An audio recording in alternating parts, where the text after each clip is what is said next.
Sir দেখেন,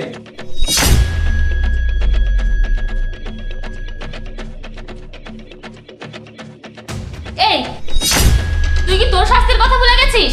madam, এটুকু একটা ছেলেকে এত কষ্ট কেন দেন? আপনি কি ওর মা হতে পারেন না? এত নিষ্ঠুর কেন আপনি? এই বেশি ফালতু কথা বলিস না। আমি কেন এই অপয়ের মা হতে যাব? ও তোর মাকে খেয়েছে। আমি শুনেছি ওর মা ওকে বাচ্চা থেকেই মারা গেছে। তাই আমি ওর মা হয়ে মরতে চাই না। আমি ওর সৎ মা হয়েই থাকবো। আমি কোনোদিন ওর মা হব না। মা হয়েন না, কিন্তু ওকে আপনি এত কষ্ট কেন দেন? আমার স্বামীর ভালোবাসার ভাগ নিচ্ছে ও। ওর জন্য আমি আমার স্বামীকে হাতের মুঠোয় রাখতে পারি না। আর ও থাকলে আমার স্বামীর সম্পত্তির ভাগ পাবে, সেটা আমি চাই না। এই সব সম্পত্তির ভাগ আমার গর্ভের সন্তান পাবে। এই সব কিছুর মালিক হবে আমার গর্ভের সন্তান। আমি চাই না ও এই বাড়িতে থাক। তাই আমি ওকে এমন কষ্ট দেব যে ওর জান বাঁচে ও এখান থেকে চলে যায়। আর ও যদি ওর বাবাকে কিছু বলে না, ওকে আমি জানে মেরে দেবো। আর তুই যদি কিছু বলিস, তুই তো ভালো করে জানিস আমার ভাই তোর কি করবে। আরে ভাইয়া, আল্লাহ তোমার হায়াত বাড়িয়ে দিক। তোমার কথাই বলছিলাম, তুমি এই কাজের ছেলেটাকে বুঝিয়ে দাও তো। যদি আমাদের কথা জাহিদকে বলে তাহলে ওর কি অবস্থা হবে? এই শোন, একদম চুপচাপ থাকবি। মুখ খুললে তোর মাকে আর পাবি না, একদম গায়েব করে দেব।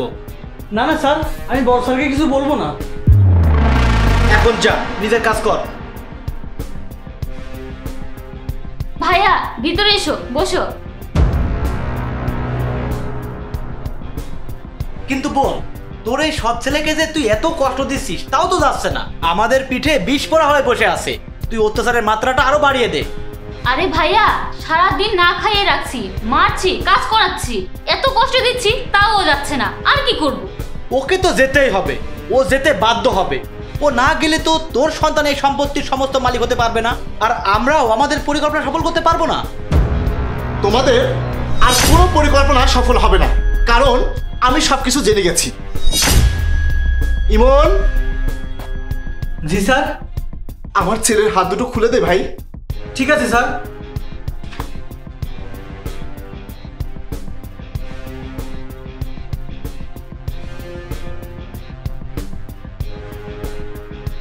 ওকে এখান থেকে নিয়ে যা আর খেতে দে। এবার তোমরা বলো, তোমাদের পরিকল্পনাটা কি? আমাদের আবার কি পরিকল্পনা? আমাদের তো কোনো পরিকল্পনা নেই। তুমি এসব কেন বলছো?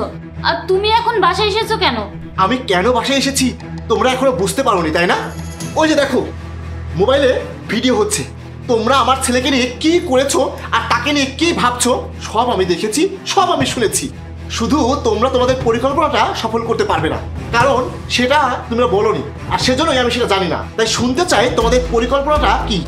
জাহিদ, কোনো পরিকল্পনা নেই। আর তুমি সব জেনে গেছো, আমাদেরকে মাফ করে দাও। মাফ করে দেবো আমি তোর মতো অমানুষকে? এই তুই কি ভেবেছিস তুই আমার ছেলেকে আমার থেকে আলাদা করে তুই আমার সব সম্পত্তির মালিক বানাবি তোর গর্ভের সন্তানকে?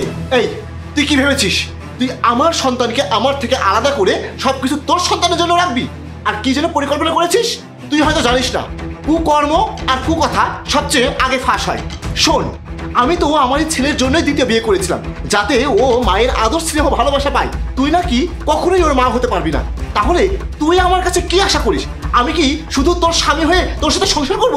আমি কি শুধু আমার নিজের চাহিদার জন্য তোকে স্ত্রী বানিয়ে রাখবো?